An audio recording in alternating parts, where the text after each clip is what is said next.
AWF Facebook page. DJ Draper here, joined by Downtown Petey Brown, looking to connect with all you wrestling fans during this pandemic, trying to keep everyone here in the loop as to what's going on with the AWF and especially what's going on with our AWF superstars like you, Petey. How are you doing being all holed up there in Minneapolis right now? Hey, DJ, good to hear from you, man. I'm going a little stir crazy, to be honest. No gym, no wrestling, no clubs, no dancing.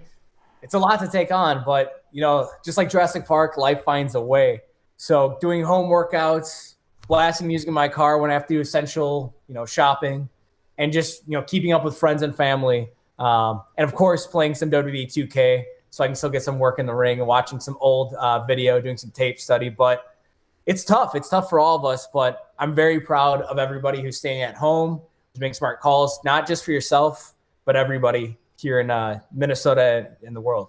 Well, I hope no one gets the idea that playing the video games, how you're going to make it inside the ring, either in the AWF or anywhere else. But be that as it may, we're going to take this as an opportunity to connect on a little more deep level here than we're able to do with our 30-minute television show. Get to know our superstars a little bit more, ask them some questions that we hope you find interesting as we try to all get through this together. Petey, we're going to start out with you. What made you want to be a pro wrestler initially? So initially, and it's funny you mentioned the video game part, video games got me into professional wrestling. The reason why I am a wrestler, my friend had a GameCube game. It's like WrestleMania 18 or 20, something like that. It was 18, 19, 20. And I thought it was so cool. You're able to create yourself, use whatever outfit you wanted to wear, whatever finishing move. You could come out to any song you wanted on the game. It was so cool. And I wanted to know who I was fighting. I wanted to know this guy in jorts. Why is he wearing jorts and why, what's his story? Or a guy with frizzy hair who always bit his thumb. I was like, wow, who are these guys? So I started to watch Monday Night Raw first with my best friend at the time. We watched, it was in between WrestleMania 20 and 21. Once I started watching, I saw John Cena, that Dr. Thugonomics character, and I was hooked. So video games are actually the reason why I wanted to become a wrestler. Trying to think back, I want to say it was the WrestleMania on the NES was my first recollection of a wrestling video game. I think there were 6 guys, and Andre the Giant was one of them at that point, if that tells you how far we have come in just the realism, I guess, in those games. And we know that a lot of our AWF fans enjoy them. Petey, when it comes to go beyond the video games, how'd you get started in the sport of professional wrestling itself? So I was always into wrestling since I started. So I was always a one-track mind. Was how do I get better at being a wrestler? How do I get to my dream? How do I get in the ring? I did a little bit of wrestling in high school, at Cannon Falls High School. Went to college. Dream kind of went on hold, but I always tried to develop my character. Actually got the name Downtown Petey Brown from my DJ name. I DJ'd in college as DJ Downtown Petey Brown. So that's not just a gimmick, huh? No, not a gimmick. So I've been Downtown Petey Brown for a while. I got it from my dad. He called me Downtown Petey Brown. Probably got it from Downtown Julie Brown, the MTV video DJ. I'm sure there was a connection there. But yeah, after college, did a couple of years of work. Thought, I can't let this dream pass me by. I started training with the Prime Time Wrestling Camp, which was an old company that is not too old, but a couple of years old. No longer a business here in Minnesota, but had a great training camp there. Was trained by Billy Blaze and Greg McDonald, but not just by them. They were great for teaching me a great base, character work. But some of the best people from Minnesota came in. We had Craven Knight help train me. Super Thunder Frog, Darren Corbin came in. Ari Davari came in multiple times. It was actually very cool to train with him as he was getting ready for his tryout before the Cruiserweight Classic. So I was able to get a great base knowledge learning from some of the best people, some of the best wrestlers in Minnesota. Then I went on to the Academy, went there for half a year, close to a year, I think over a year sporadically. Sadly, I did have some injuries between that time, so I did split up some of my training. But went to great seminars. That was one thing I really liked about the Academy. They brought in great minds for you to, even if you just get one nugget of information, like Colt Cabana, who's, one of my personal top 5 favorite wrestlers with his comedic wrestling, his great character work. They brought in Shelton Benjamin, who actually wrestled at the University of Minnesota. They brought in, the D-Generation X member and an NWO member in X-Pac, Sean Waltman. That was very cool. So then I'm constantly training, whether it be, in the gym to get bigger, to get more flexible, and always watching footage, not only my footage to see what I did wrong, what I did right, but, just watching, not just WWE, but AEW, New Japan, independent wrestling, just to see, what I can add to my arsenal to be a more dangerous wrestler and just be more entertaining for the fans. That's a broad base of knowledge from which to learn. All those guys that you mentioned that were instrumental in your training, just going beyond the actual training and getting you up and running and learning how to be a mechanic inside the ring. You mentioned John Cena as an influence earlier. Who are some of the other guys that you had looked up to, maybe not to emulate necessarily, but to maybe grab some things from here and there to influence you as a professional wrestler? Yeah, absolutely. Colt Cabana is a huge one. I think something he said in his podcast, which that helped me get into wrestling too, just learning kind of the inside, talking of the industry with his great interviews, but also just learning, how entertaining he is, and just being a wrestler that I want to be a wrestler that if I was a fan in the seats that I'd want to see. So seeing that comedic style, being able to play mind games with their opponent, kind of, catch them off guard with some humor, with me with some dancing, which isn't great dancing. So that's why I get the humor. So he was a huge influence to me. I definitely picked a lot of things from him. Zack Ryder, which sadly he was cut this week or last week from WWE, but I know he'll do great things.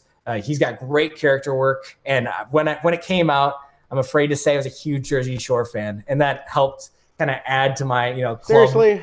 character. Yeah, and then I went into DJing. I'm the worst kind of person. I'm the worst. I'm one of those guys who was fist pumping wearing those wife beaters, those tank tops. So Zack Ryder, I feel like Zack Ryder blended from that to create his Long Island Iced Z character, and the fist pumping, the woo woo woo. So he definitely was a huge influence. Obviously, I'm not even close to candle to him, but Shawn Michaels, seeing his smoothness in the ring, his great psychology, and just watching some of the old school wrestlers like Shawn Michaels, Ric Flair, Macho Man Randy Savage. It seems, I feel like if kids watch them nowadays, it might be too slow for them, but when you can really sit down and appreciate how much psychology went into everything, how every single movement counted, made even like it made just a simple chop like Ric Flair, a whole arena erupted just to hear his chop. It was something that simple, but that how well he placed it in the match and how he used it to take apart his opponent was, just great tape study that I still try to use and get influence on to this day. Well, I would certainly hope that folks aren't watching Shawn Michaels matches and thinking that they're too slow at this point. If that's the case, then damn have I gotten old. Anyway, earlier you mentioned some of the setbacks that you had. We know that I believe it was 2019 you were on the injured list quite a long time there with that injury. You've bounced back. Talk about some of the moments that have made you proud to be a wrestler here in your relatively short time in the sport. Yeah, I would definitely say just the injuries. They were terrible. I'm not the biggest guy, working on that definitely, but I broke my ribs. I came back too early. I broke my ribs again or fractured my ribs. Because I just wanted to be in the ring. It's what I love to do. I love to be in front of the fans. I love to be in front of the PD party. And wrestling is what I love to do. So, and not only had that injury, I took a monkey flip, landed on my ankle, and shattered my ankle. Not only that, but I had an infection in my ankle. So it was a tough time. All cleared. Ankle works fine. No metal in me. No infection anymore. But I'd say my proudest moment is I feel like a lot of people would quit with the injuries that I had and would give up, would be too scared to do it, or just think it's not worth the trouble or not worth the risk. But I love wrestling so much that I will do anything, no matter what injury. Theoretically, depends on the injury, but most injuries, I'm gonna be back in the ring. It's just a matter of time. So I'd say one of my most proud moments was to, come back from injury, but in the ring, on a lighter note, it's been a lot of fun to help people, being able to see people grow. Minnesota, from where I started to where it is now, it's a completely different state for pro wrestling. And it's exciting to see, where it's going and the futures of, the wrestlers. So being able to share the ring with people who I respect and people who I know love this as much as I do. It's great to share the ring and, just build great stories with them, put on great matches to entertain all you guys. Petey, looking at the viewpoint here of where we are right now at the AWF, we know that there is definitely room for you and our others on the roster here to go up.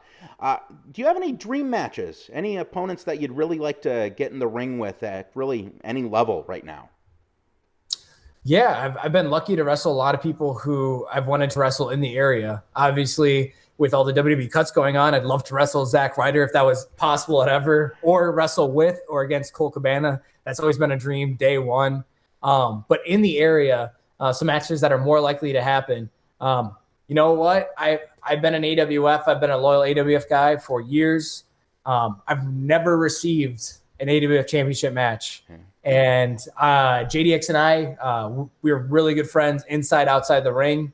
Would love to, give him a shot. I'd definitely be an underdog. JDX is, athletically gifted. He's a cut above athletic-wise than me, but I always get up. He hasn't gone through the injuries that I have, and I believe that I could definitely push him to the limit. And who knows, maybe I could be at the top of the ladder, but I feel like I am owed an AWF TV title match at the very least. Last time I faced Nick Nelson, he was his bodyguard, of course, to find a way. Yep, always. It's like clockwork. And maybe I should have prepared better, but he found a way to beat me using some underhanded tactics. So at least that TV title rematch against Nick Nelson. Faced him many times, but I want my TV title back now that the system's finally gone and I can finally get title matches. But I would love to wrestle JDX. We wrestled each other at the beginning of his career, but he definitely surpassed me. Where we were equals then, I feel like he definitely surpassed me. I love that challenge. He will face the AWF champion.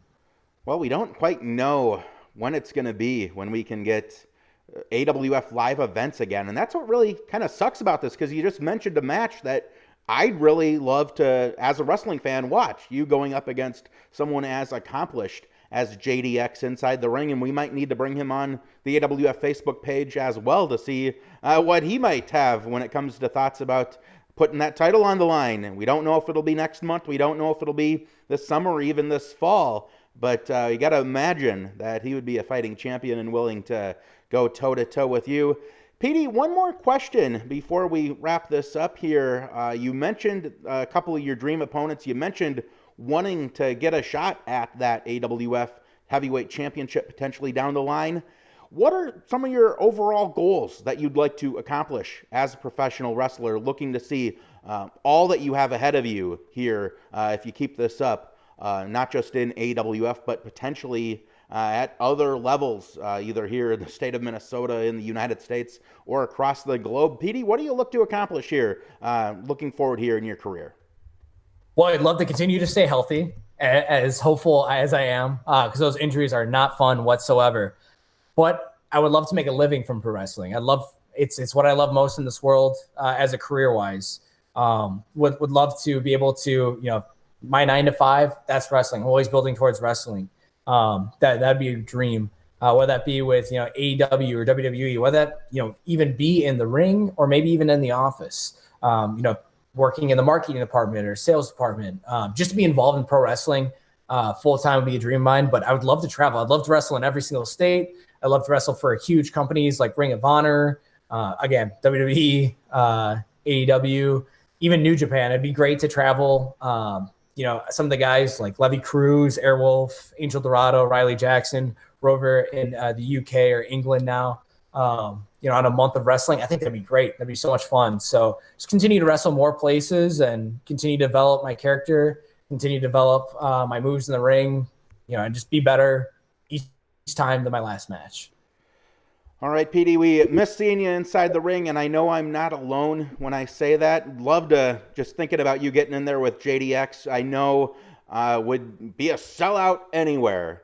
Hopefully a sellout anywhere, and hopefully we can get back to matches again, back to getting this live product out in front of the crowd. We hope people enjoy what we're doing here on Facebook page. We hope to have other AWF superstars have the opportunity to sit down, learn a little bit more about them, and we hope to be back with AWF live events here. Petey, any closing words for us? Just thank you guys for all your support. Hope you guys are all well, and the PD party will rise again. AWF will happen again. I'm just excited for it to happen, but you know what? We have to be responsible. We have to wait until this whole thing passes. It's not fun for any of us. It's tough. But if you guys ever need to talk to anybody, feel free to talk to me, talk to your friends, family. We're all in this together, and we're all going to make it through together. And wrestling's going to be on the other side, so we have something to look forward to. But stay safe, everybody. All right, well, that's going to wrap it up with Downtown Petey Brown. We want to thank you for joining us here on our AWF Facebook page, and stay connected with the AWF, and most importantly, stay safe out there. We're all in this together. Take care, everyone.